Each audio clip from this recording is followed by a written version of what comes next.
My, what a nice day here in San Francisco.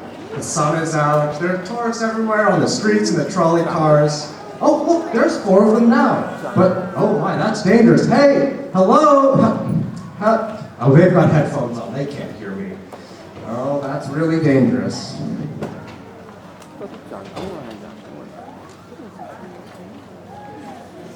Wow, what a wonderful view. What? What? I can't hear you. Never mind, I'll text you.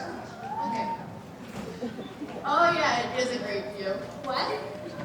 Oh goodness, that's a trolley car. They had better move off that track fast unless they want to get hit. Watch out! Stop the car. There are tourists on the track. I've lost control. The brakes don't work. Quick, sound the horn. Beep, beep. Why aren't they moving? They have headphones on. What should we do? Look, there's a side track. We can turn to it.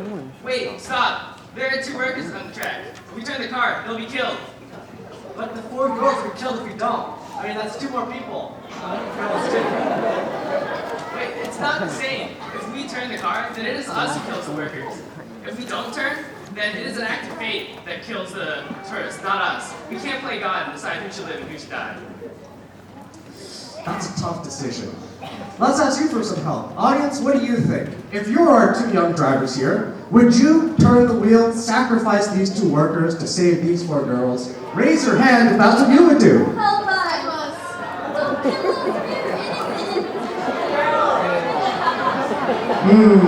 I see. Well, how about the other side? If you were the 2 workers and you don't want to turn the wheel, raise your hands now. Save us! I have a wife and kids!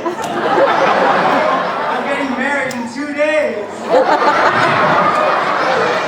Interesting. Well, I guess you've spoken. I guess we should turn the wheel, sacrifice 2 to save these 4. But, wait a minute, what's that there? Well, that's a very, very fat man. Very fat man, actually. In fact, he might be so heavy that if you were to fall in front of the trolley car, he might be able to stop it. I should give the girl a call and see if she'd give us a hand. Who is this?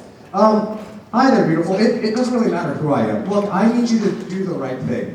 You see that fat man standing right in front of you? Yes, the very large one. You can't miss him. You can't possibly miss him. Right by the edge of the track. Yes, him.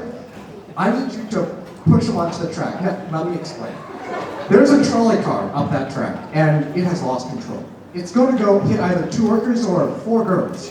I need you to do the right thing and push him over, stop the car, killing the fat man but saving everyone else. Can you do that for me? No, I can't do that. I can't kill an innocent fat man.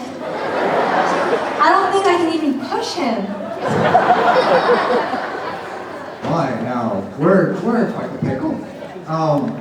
What do you think? If you were this girl, what would you do? Would you push the fat man? Raise your hand if you would push the fat man.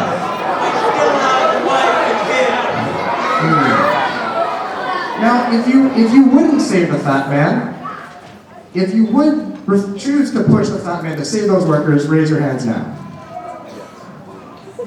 Wow, you really don't like him. I guess you still want to protect more lives. Well then, here's another question. Let's say you were a doctor, a really good doctor.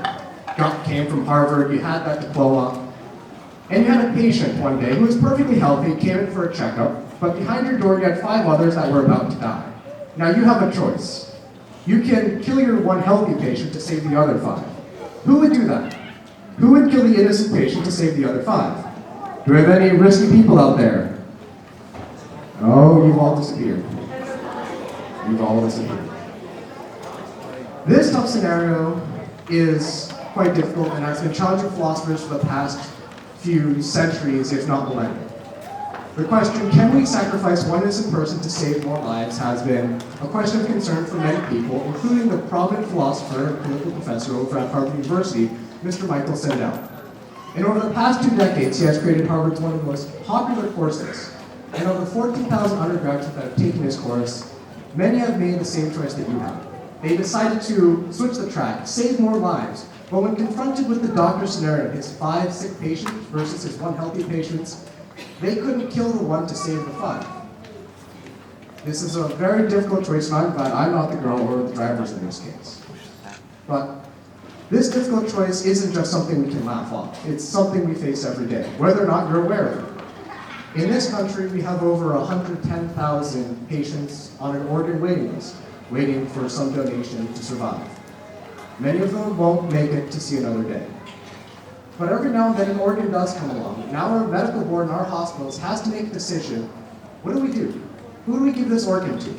And much like this case, they have the choice of giving it to a 60-year-old man who has waited 3 years, or give it to an 18-year-old who signed up 3 hours ago. I would think if I asked you right now, you would choose to give it to the 18-year-old. He's got a lot to live for. He's just started in this world. But that's not what our medical association decides to do.